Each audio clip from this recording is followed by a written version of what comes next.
Não há desconhecimento do racismo. Todo mundo sabe que o racismo existe, mas há uma resistência, há uma recusa em pensar o Brasil a partir da sua história.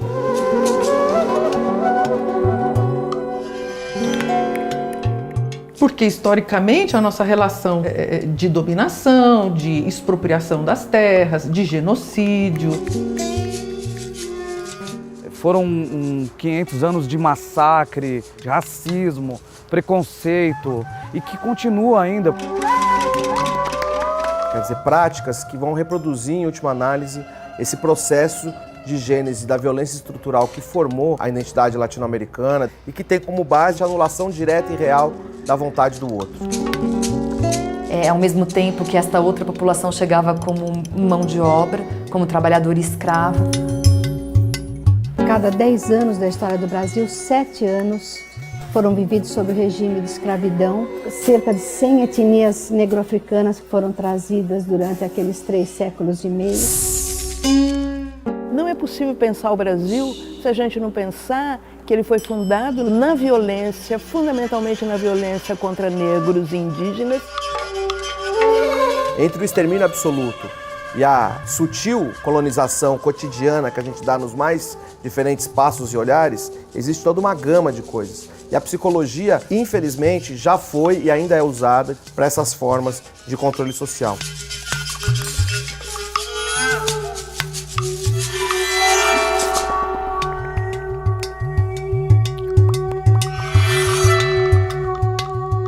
Eu acho que a psicologia ela passou por algumas fases importantes serem levantadas aí com relação ao que poderia ser uma interface com os povos indígenas. Primeiro, lembrar que a dimensão psicológica, a dimensão subjetiva, ela está presente desde o século XVI aqui, no início da colonização, essa marca importante na história do continente e do que hoje é o Brasil. Eu acho que a gente pode levantar 2 marcos principais, um deles é a antropofagia, né? Quer dizer, esse ethos indígena próprio dos Tupinambá, que era essa ideia de devorar o outro no sentido de incorporar os valores do outro. Só para a gente ter uma ideia da importância que tem essa história da antropofagia, quando a gente estava ali naquela passagem do século XIX para o século XX, teve a Semana de Arte 22 aqui, o tema quase central dela era a questão da antropofagia, pelo Oswald de Andrade, que quer um pouco buscar essas raízes brasileiras naquele momento, vai atrás disso e encontra a antropofagia como um grande símbolo. Então é uma coisa bastante central no que a gente pode chamar de uma psicologia do povo brasileiro, né? Num segundo momento, também é importante ressaltar a história do imaginário nacional, quer dizer, a construção do imaginário nacional passa diretamente pela questão dos povos indígenas, né? Um pouco romantizado, um pouco torto ali com José de Alencar, o Guarani, mas que, torto ou não, está diretamente participando da ideia de povo, da ideia de nação, está fundamentada a identidade nacional aí também, né? A gente parte dessa leitura para compreender o quanto que o sofrimento vivido hoje pelos grupos indígenas, ele advém dessa relação histórica de muita desigualdade e muita dominação. O pensamento psicológico, ele vem antes da organização da profissão no Brasil. Ele entra via medicina e via educação. A gente sabe que a psicologia, no seu nascimento, ela faz um alinhamento com as teorias eugenistas. As teorias raciais elas chegaram no Brasil um pouco mais tarde, né, do que estava na Europa, digamos assim, no final do século XIX, mas foi absorvida muito rapidamente pela elite intelectual.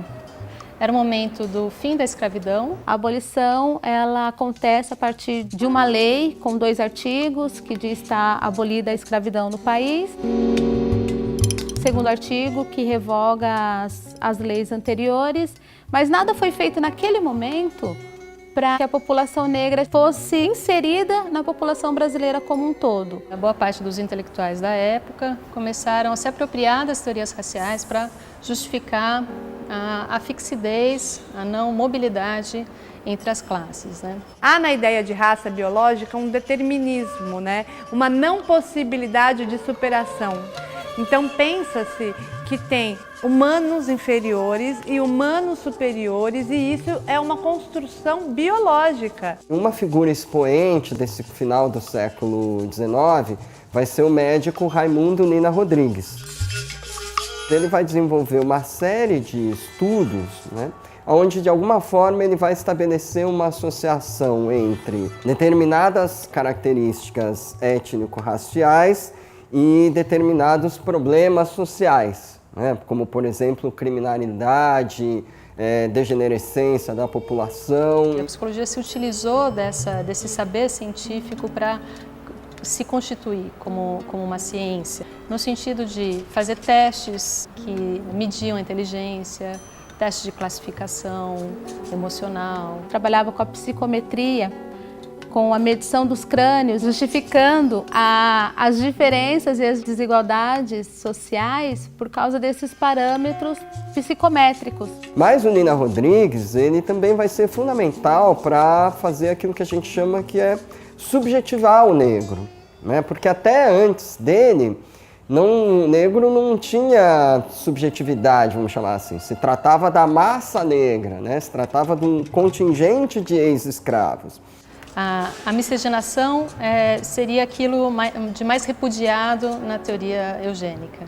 Então, ela simplesmente diria que o Brasil não ia dar certo, porque nós somos um país basicamente miscigenado, né?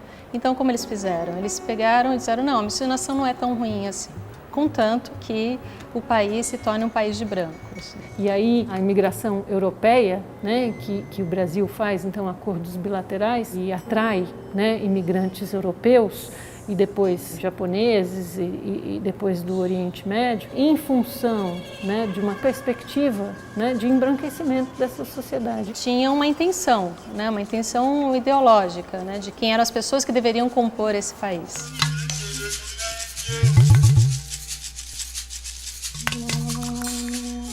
Você vai ter, no começo do século XX, muitos intelectuais que vão se dedicar à psicologia. A psicologia também se funda nos estudos das relações étnico-raciais, porque os primeiros cursos de psicologia social no Brasil são oferecidos por pessoas que estão ligadas ao estudo dessa temática. Então você vai ter aqui em São Paulo o médico Raul Brickett, depois você vai ter o Arthur Ramos, discípulo do Nina Rodrigues. E todos esses intelectuais, eles estão envolvidos e fascinados com o universo da cultura negra, com a produção cultural afro-brasileira, mas, sobretudo, com a religiosidade do afro-brasileiro. Depois de 20, na década de 30, a ideia de cultura, né, começa a prevalecer sobre a ideia biológica e hereditária. Então, fatores econômicos, sociológicos, começam a fazer parte daquilo que é a ideia de classificação dos povos. E aí o maior representante disso no Brasil é o Gilberto Freire, que bebe no Franz Boas, que é um culturalista, e traz para o Brasil essa ideia de que não existe raça biológica, mas existe culturas inferiores e superiores. E a partir dessa ideia de cultura, ele fala, eu tenho que valorizar a miscigenação. Mas de uma forma muito hierárquica, né? No caso da Grande Senzala, ele fala muito das amas de leite, do afeto ou da própria sexualidade do homem branco que se inicia com essas mulheres, né, escravizadas, que no fundo são estupros, né? E aí ele vai montando essa ideia de que todo mundo responde, nosso Brasil miscigenado, nosso lindo Brasil de mistura das raças, né? E sem mostrar a violência que teve, né? A mistura da raça se inicia com uma sessão de estupro das mulheres negras, né? Uma limitação desses estudos feitos no período de 30 até 50, não é? É que eles se limitam apenas a descrever a ocorrência do preconceito racial operando, né? Mas eles produzem muito pouco conhecimento sobre aquilo que a gente poderia fazer para promover a igualdade étnico-racial. Após o término da Segunda Guerra Mundial, o mundo está chocado com o que o ser humano foi capaz de produzir, né, a partir dessa ideia de raça. E o Brasil, ele não para de ser apontado por vários estudiosos nessa época como o paraíso racial, ou seja, onde brancos e negros e indígenas vivem muito bem. E aí o projeto Unesco tem a intenção de tentar entender que tipo de relação se construiu aqui e por que as relações raciais brasileiras, elas são harmoniosas. Em 1955, então, sai o livro dos resultados desse estudo da Unesco em São Paulo, organizado pelo Roger Bastide e Florestan Fernandes, com a participação da Daniela Ginsberg e a Virgínia Leone Bicudo.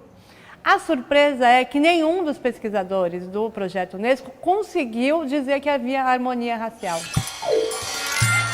A derivação desses estudos, né, ela irá ajudar a destruir a ideia de que no Brasil não haveria preconceito. E o que é o mais importante? É pensar que nessa época se descobre que o racismo ele não é apenas o legado da escravidão como colonização, mas até hoje tem algo que legitima diariamente o racismo brasileiro.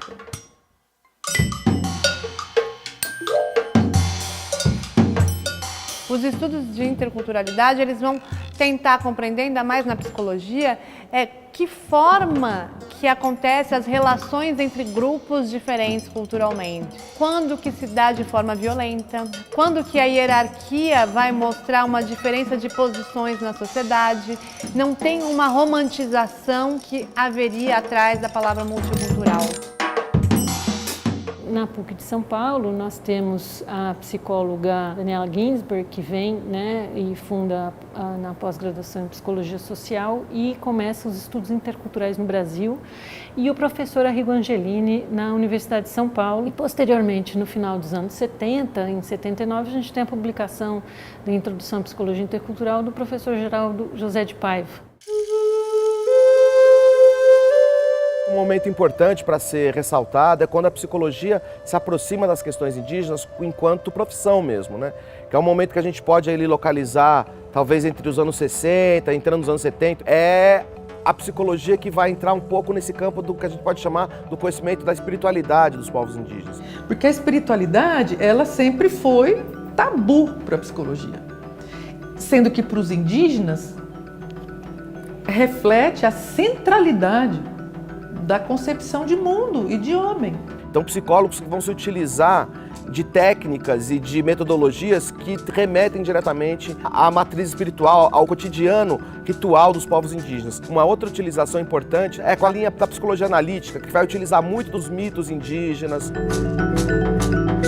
O mito que atravessa também os povos africanos, que atravessa também os povos do Oriente. Os povos indígenas vão ser mais um dos povos que vai contribuir com essa riqueza do mito para essa linha da psicologia analítica. Se a antropologia no passado contribuiu com uma infinidade de material sobre os povos indígenas, acho que a psicologia pode se debruçar sobre esse material e tomar cuidado para não cometer os mesmos erros. Um desafio para a gente na psicologia é começar a construir, a criar, produzir psicologia a partir também do conhecimento dos povos indígenas. E que aí destacar a importância que teve a pesquisa que a professora Silvia Lene, que é uma professora que é muito importante na psicologia, em 2002 ela fez um projeto sobre as emoções culturais no Chavante, junto com um filósofo e uma outra psicóloga.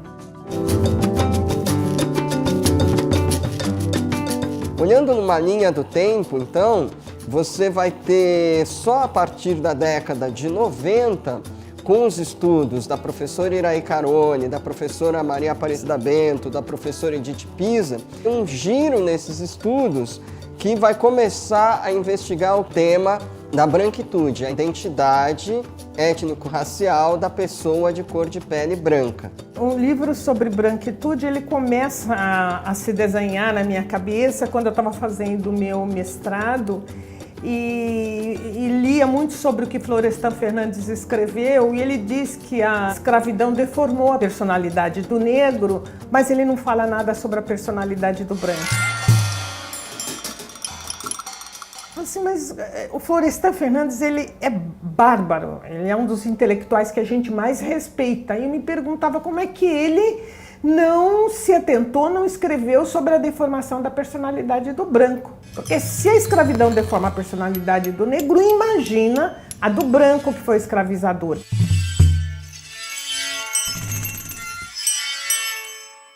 E as pessoas não gostavam muito dessa discussão, né? Porque ele é muito respeitado no movimento negro, nos territórios progressistas, e eu respeito ele, mas eu só pensava, se um cara dessa envergadura, com essa visão que o Florestan Fernandes tinha, não consegue ver o lugar do branco nas relações raciais brasileiras, a gente precisa prestar atenção nisso.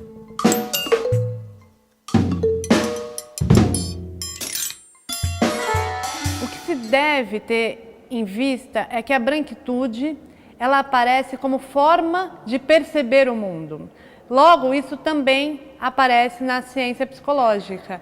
O olhar sobre o mundo, ele é produzido a partir da branquitude.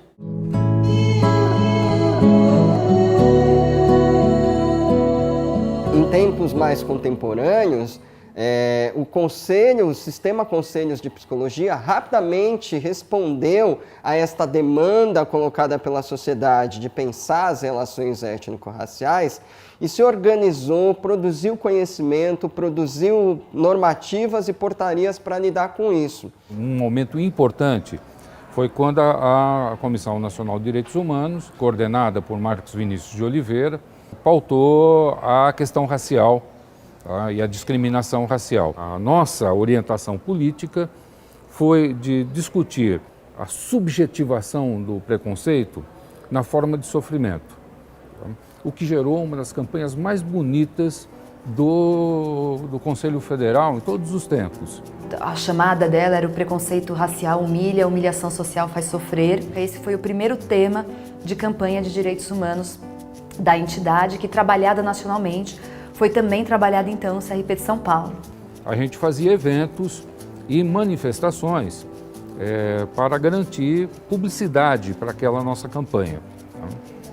E aí eu diria que ocorreu um dos momentos assim, mais preciosos da minha gestão e do qual eu, como presidente do Conselho, tive a sorte e a honra de participar. Nós optamos por fazer o lançamento no Fórum Social Mundial e os nossos companheiros de Porto Alegre convidaram o movimento negro de Porto Alegre e uma população quilombola que vive ali no entorno de algumas comunidades e que atenderam prontamente. E o clima foi ficando um clima de muita emoção e eu me aproveitei, evidentemente, desse clima todo para fazer a minha fala, dizendo que o Conselho Federal, naquele momento, com o lançamento da campanha, se associava a essa questão. E eu lembro de ter terminado com a frase que zumbi está vivo, está aqui entre nós. E foi apoteótico. E nós tivemos eventos e manifestações em todo o Brasil. E ela foi uma campanha de sucesso, porque ela repercutiu muito. Foi uma campanha que eu trago presente na minha memória com muito carinho, muita admiração. Marcos Vinícius era presidente da Comissão Nacional de Direitos Humanos do Conselho Federal de Psicologia na época, e ao longo desse tempo todo, Marcos foi um grande companheiro nosso, parceiro, para realizar trabalhos, para pensar ações políticas no campo da psicologia. Eu diria que esta campanha sai primeiramente na cabeça do Marcos Vinícius. Esse era um tema que fazia parte da vida dele. Foi uma grande perda o assassinato do Marcos, perdeu uma grande pessoa, uma pessoa muito comprometida com a psicologia e comprometida com o enfrentamento ao racismo. Inevitavelmente, ele vai fazer uma falta, produz uma lacuna que não se supera. A única forma de superação é nós que ficamos aqui fazer o melhor e procurar manter vivo a memória de Marcos Vinícius.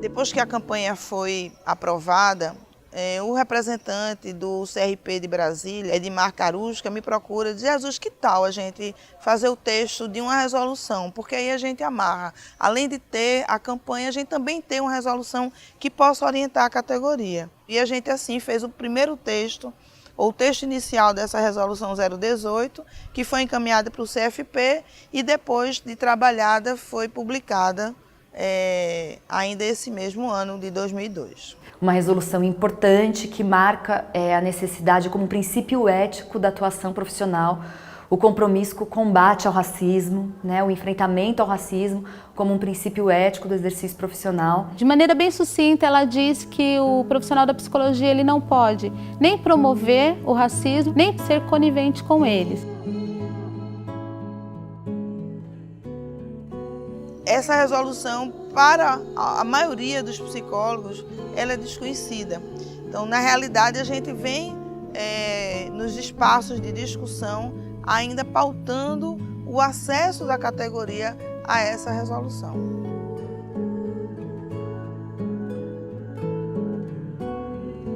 Os povos indígenas, né, de maneira geral, lá em 2004, por meio do CIMI, o Conselho Indigenista Missionário, chamaram a psicologia e falaram: nós estamos com um problema aqui. Como é que vocês vão ajudar a gente a resolver o problema? E logo em novembro teve um primeiro seminário Subjetividade de Povos Indígenas, promovido pelo Conselho Federal de Psicologia. Então a gente ficou lá esses 3 dias escutando as histórias e participando de rodas, de debate, de troca. Foi muito impactante. E eu voltei com essa missão de tocar no estado de São Paulo o que naquele momento a gente entendia como a aproximação da psicologia às questões indígenas.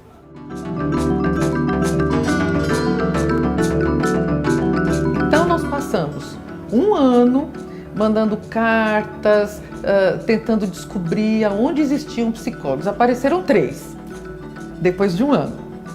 Aí nós sentamos ali poucos, eu, Lumena, Teixeira e tal, e começamos a procurar por uma interface com outras disciplinas que têm mais tradição, como a antropologia, a história, e começamos então a estabelecer interlocuções. Aí você mergulha e institucionaliza, digamos assim, dá esse contorno mais institucional para a preocupação da psicologia enquanto ciência e profissão em relação direta com as populações indígenas. Em 2006 para 2007 é que a gente conseguiu formalizar o grupo de trabalho dentro da estrutura do CRPSP. E aí realizamos 2 eventos, se não me engano, em 2007, no contexto multiprofissional, e aí materializou-se um grupo de trabalho que começou a fomentar eventos. Desde então a gente conta com a parceria e a produção conjunta dos antropólogos, inclusive no próprio grupo de trabalho. A gente sempre teve a antropóloga Vanessa Caldeira conosco, que foi uma parceria fabulosa. Sem ela a gente não teria caminhado como caminhamos. Além das lideranças e dos professores indígenas para construir conosco as diretrizes para esse trabalho. Nesse caso, eu acho que a psicologia ela tende a ajudar muito, né? Tentando entender um pouco mais esse sofrimento e tentando minimizar um pouco mais esse sofrimento. Uma discussão com as comunidades tradicionais, com a população um pouco mais vulnerável. Em 2009, elaboramos um ciclo de oficinas convidando todos os profissionais interessados de cada região, junto com os indígenas da região, para discutirmos 2 coisas básicas.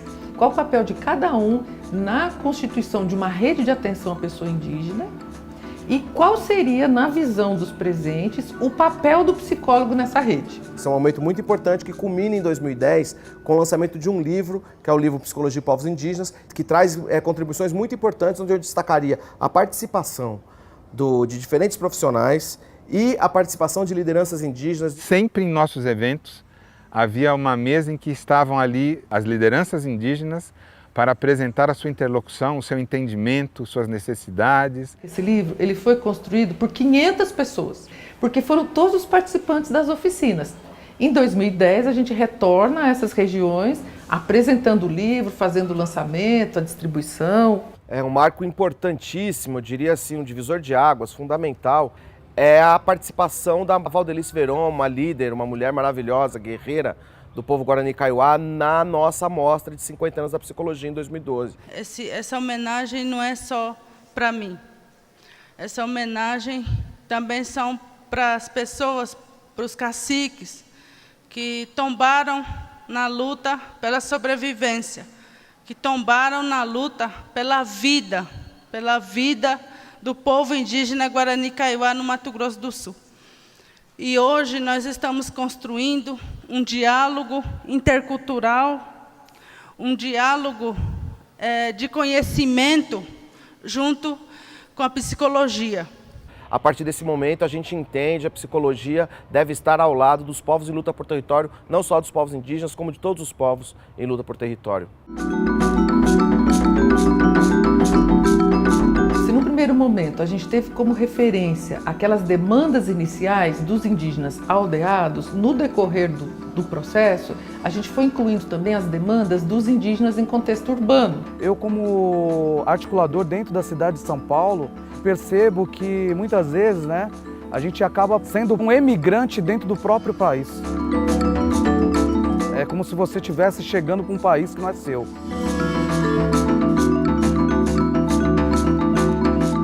O CRP, ele nos apoiou na primeira conferência de política indigenista para índios em contexto urbano.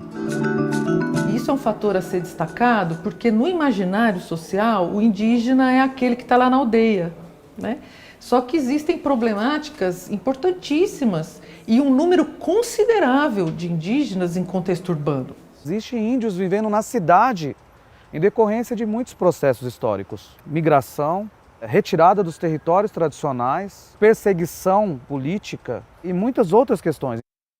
A partir do momento em que as áreas urbanas vão reconhecendo a presença dos seus indígenas, a questão indígena ela vai se impondo como uma área necessária para a construção de respostas enquanto políticas públicas, respostas enquanto compromissos ético-políticos.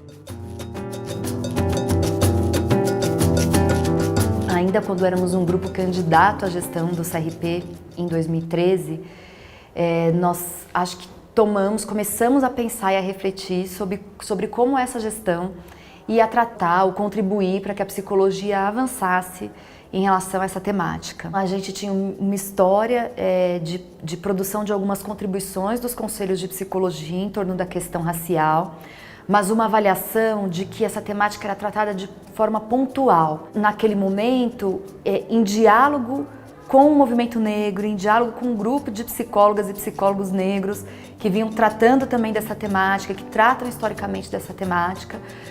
Fomos discutir com eles o que era preciso para avançar. E o que eles falavam para nós naquele momento era da necessidade da gente tratar dessa temática de uma forma mais estrutural e o reconhecimento do racismo como uma questão importante na estruturação das desigualdades que se constituem na sociedade brasileira. Então éramos provocados a pensar que se nós não parássemos para identificar e refletir sobre o racismo que está presente na própria instituição, nas nossas práticas, nos modos de pensar, etc., nós também não poderíamos avançar na direção de ter um projeto para a psicologia que pudesse se comprometer com o combate ao racismo. Essa gestão assume que a psicologia é uma ciência racista. Essa gestão assume que o Conselho de Psicologia é uma entidade que pratica o racismo institucional. E a partir do momento em que assume isso, aceita olhar para si mesma e ver como é que se enfrenta esse fenômeno, porque ele existe e até então sempre foi muito melindroso falar disso. E era preciso a gente reconhecer na própria entidade, nas práticas das entidades, as marcas e as expressões do racismo que historicamente se constitui na nossa sociedade. Então se compromete a enfrentar isso que acontece no dia a dia, nas relações, nas práticas, nas normas. Eu acho que os conselhos, eles são forçados a assumirem isso na medida em que a nossa militância histórica vem, dizendo para os psicólogos e para as categorias que a psicologia precisa mudar o seu olhar, a sua orientação e sua atuação. Em 2013, na época das eleições para o Conselho, uma das chapas sentiu a necessidade de ter na sua composição alguém que discutisse raça. E não tinha nenhuma pessoa negra compondo a chapa. Era fundamental que este grupo também pudesse ser composto, também pudesse na sua composição ter psicólogas ou psicólogos negros. Naquele momento nós conseguimos, então pudemos que esse grupo indicasse uma pessoa para compor a nossa plenária. E indicamos o nome do Jonatas Salatiel. Esse grupo ganhou as eleições, então o Jonatas passa a fazer parte do conselho como um conselheiro negro dessa gestão. O Jonatas fez com que a questão racial fosse uma questão de todos os conselheiros. E ao mesmo tempo ele foi um conselheiro que cuidou de todas as pautas. Junto com outras pessoas que tiveram compromisso com a temática, o Jonatas sempre defendia que todas as ações deveriam dialogar, deveriam transversalizar a raça. Ele não estava lá para tratar só da questão racial. Ele estava lá para tratar das demandas do Conselho como um todo. Mas a sua presença, e isso é muito importante, né? E acho que as políticas afirmativas são fundamentais por isso. A presença de um conselheiro negro na constituição da plenária nos pauta essa questão, nos torna visível esta questão. O Jonatas, um pouco depois que assumiu como conselheiro, foi diagnosticado com câncer de intestino. Enquanto pôde, enfrentou essa doença e ele cuidou dessa missão que ele recebeu e às vezes até bem demais e deixando de lado o cuidado pessoal. Mesmo quando ele estava no hospital, a gente ia visitar, ele queria saber como estavam as ações e de lá muitas vezes, inclusive, continuava dando orientações. Essa presença do Jonatas no nosso grupo trouxe para o Conselho uma necessidade de compromisso ainda maior do que a vontade individual de cada uma das pessoas que participavam dessa gestão. Para o nosso grupo, uma disposição, uma motivação para honrar aquilo que ele estava fazendo. A gente perdeu o Jonatas, mas o Jonatas deixou muitos outros e outras. O Márcio, a Clélia, a Ivani, o Emiliano, para falar, nomear alguns desses parceiros que assumiram seguir essa trajetória. Sabe aquele tipo de amigo que liga no meio da tarde, e aí você fica pensando, tá, ele vai falar de alguma reunião, de alguma questão, e de repente ele fala, eu liguei só para ver se você tá bem, você tá bem? E esse estilo do Jonatas, essa forma generosa, doce, firme, ele emprestou para o grupo. Eu penso que esse grupo tem muito do Jonatas.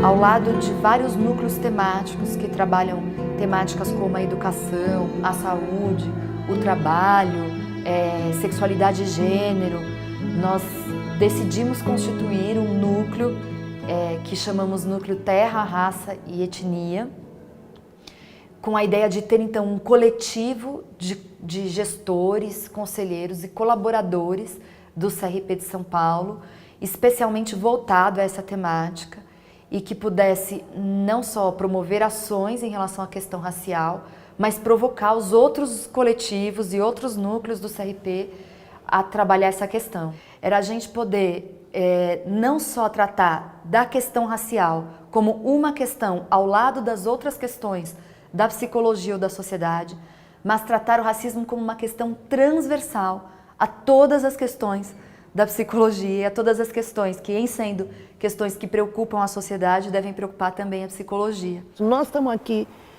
numa grande maioria para poder fazer frente, para poder buscar mudanças. E os indígenas também o fazem, mas eles não chegam a 1 milhão.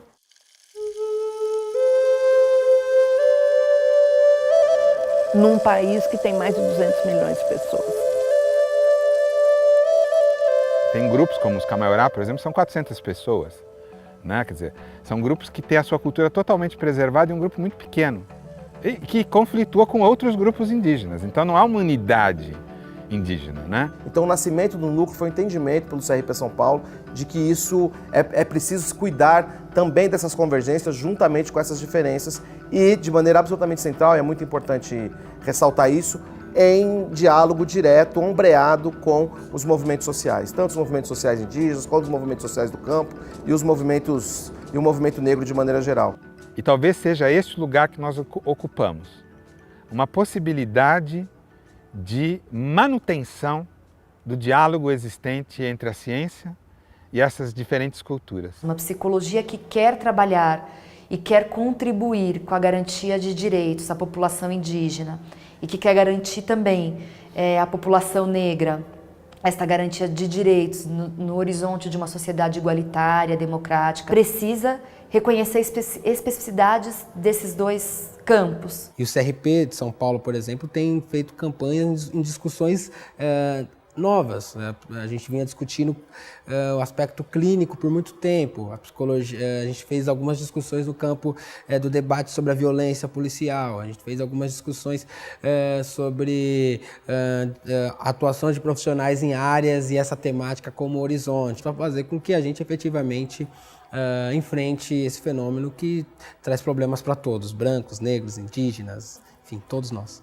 E agora nós temos uma outra fase que é um aprofundamento desse momento, um aprofundamento dessa fase inicial, que é um entendimento das organizações e dos movimentos indígenas como parceiros diretos da psicologia, numa construção mais igualitária, mais horizontal, de quem tentar criar referências e campo para a atuação do psicólogo.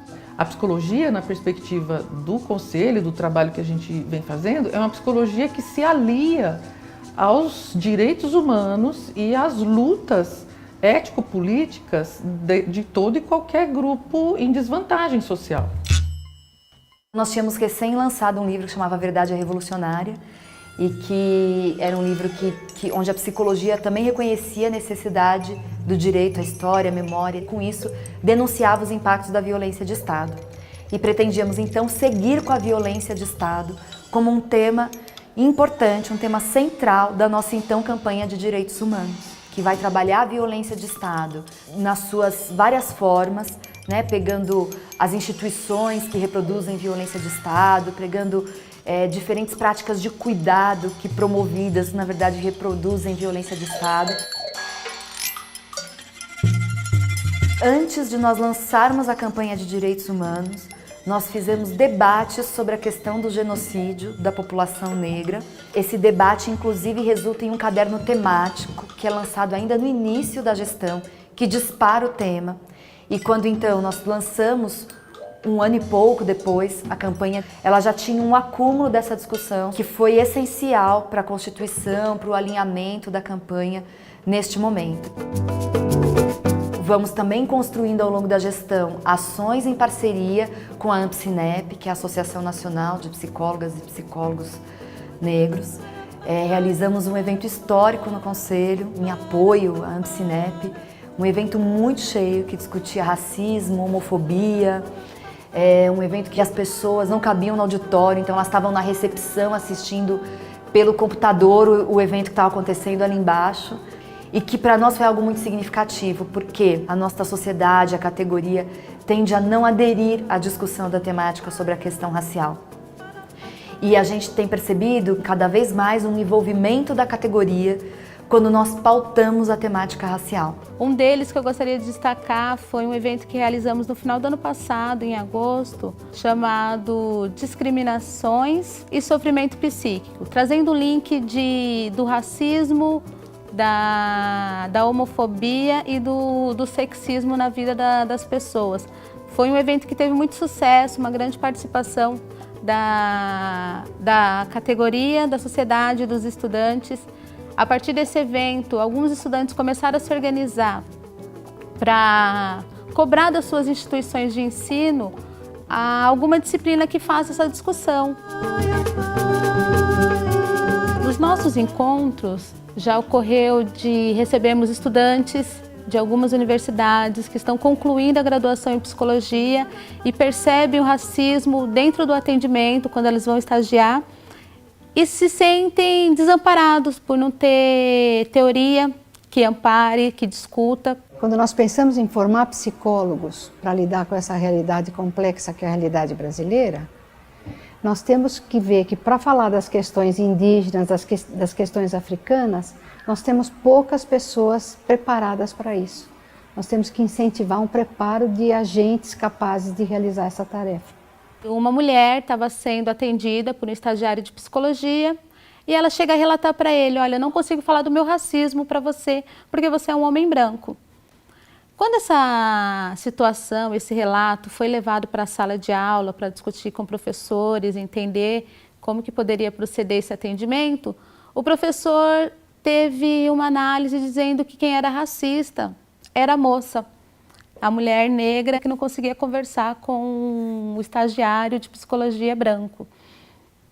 Ouvindo isso em sala de aula, essas alunas vêm até a gente e falam: vem pedir ajuda. Olha, tô vendo que não está certo, eu sinto que não é legal, mas eu não consigo dizer o porquê.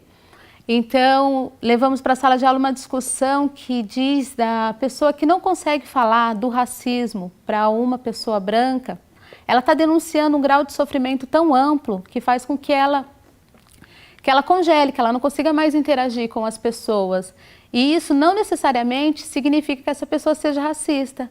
Quer dizer, não é que você tem que ter um teste psicológico específico, uma entrevista específica para os negros, é que você tem que prestar atenção que você está numa sociedade racista, então o profissional tem que prestar atenção sabendo que o viés racial está sempre presente lá e cá. Essa é a diferença. Entendeu? Não é que você tem que ficar montando programas específicos para negros. Porque isso seria colocar o negro numa condição de um sujeito que precisa de algo específico para ele. Não. Ele precisa ser tratado como sujeito de direito e como sujeito que não quer mais ser violado ou violentado. O psicólogo ele não precisa reinventar a roda. O que essas populações, no caso a população negra, precisa é de escuta. É ser sensível, é ter escuta, é ler, é preciso formação, é preciso conhecer a história. A ferramenta mais importante que o psicólogo tem na sua formação, e isso ele tem na sua formação, que é a escuta ativa. Como é que eu escuto essa pessoa que está na minha frente? Que interesse eu tenho por ela? E que possibilidades, a partir deste interesse, do meu desconhecimento de quem é este outro, de construir uma relação que me permita dialogar com ele. Ou seja, não se trata do psicólogo fazer pelos indígenas, mas de se colocar ao lado dos indígenas como um apoiador e um estimulador, um fortalecedor, né? Um catalisador de processos que sejam autenticamente daqueles coletivos. Entendendo que aquele grupo, que aquela pessoa é radicalmente diferente de mim e que isso deve despertar no psicólogo o interesse por conhecer isso. Se não houver esse interesse, é quase que impossível uma intervenção que preserve os direitos e que reconheça a riqueza que está presente ali. Essa eu acho que é uma das coisas mais bonitas e mais difíceis da gente conseguir fazer nessa interlocução com os povos indígenas, com os grupos raciais que convivem na sociedade brasileira. A importância, né, de nós vermos e sermos humildes, né, no sentido de aceitarmos a nossa ignorância. Atender e acolher faz parte da nossa obrigação enquanto profissionais, faz parte da nossa prática profissional. Precisamos reconhecer que o sofrimento humano, ele independe da cor da pele. A gente termina a gestão de verdade, com muitos colaboradores, com muita gente transitando nessa gestão do Conselho, que são psicólogas e psicólogos negros, que são parceiros, que são identificados com esse projeto, que fizeram essa gestão, que estiveram junto em diferentes momentos. E isso é muito bacana, é muito bom. Acho que a gente vai para um outro momento agora com esse acúmulo. Acho que a garantia de que essa porta continua aberta, nessa construção constante, importantíssima, que o Sistema Conselhos, e no caso o CRP São Paulo, tem feito na interlocução entre essas sociedades, entre esses saberes. Isso é o que a gente tem como ideal e como mote, que esse não seja um projeto de uma ou outra gestão, mas que esse seja um projeto da psicologia. No século XXI, a psicologia, enquanto ciência, enquanto profissão, joga um papel decisivo para a promoção da igualdade étnico-racial. E nós esperamos que no próximo Congresso Nacional da Psicologia, como resultado dessa trajetória que nós fizemos no Conselho, essa temática apareça de forma mais contundente, apontando os projetos que devem as novas gestões do Conselho encabeçar, levar adiante, produzir, fazer avançar. Qual é o nosso lugar para tornar o Brasil um país mais democrático, um país para todos, de verdade, né? Então, a psicologia tem um lugar? Tem sim um lugar, e a gente precisa construir juntas este lugar. Agora cabe a gente, profissional de psicologia, pensar o que faremos com isso. como que vamos adequar a nossa prática profissional, os instrumentos que nós temos, o conhecimento desenvolvido, para que as relações entre pessoas brancas, negras, indígenas, sejam revistas dentro dessa sociedade e seja superado toda essa violência histórica que nos tem acontecido. Outro dia eu vi um meme no Facebook muito emocionante. Diz assim, que no Brasil todo mundo tem sangue de índio. Alguns nas mãos, outros nas veias e outros na alma. Qual o seu? E nesse caminho nós vamos encontrando pessoas sensíveis, pessoas comprometidas com a mudança, com a democracia, com um país que possa acolher a todos, e com isso a gente vai também conseguindo com que a psicologia e os conselhos regionais de psicologia possam incorporar o enfrentamento ao racismo como uma causa que também é deles.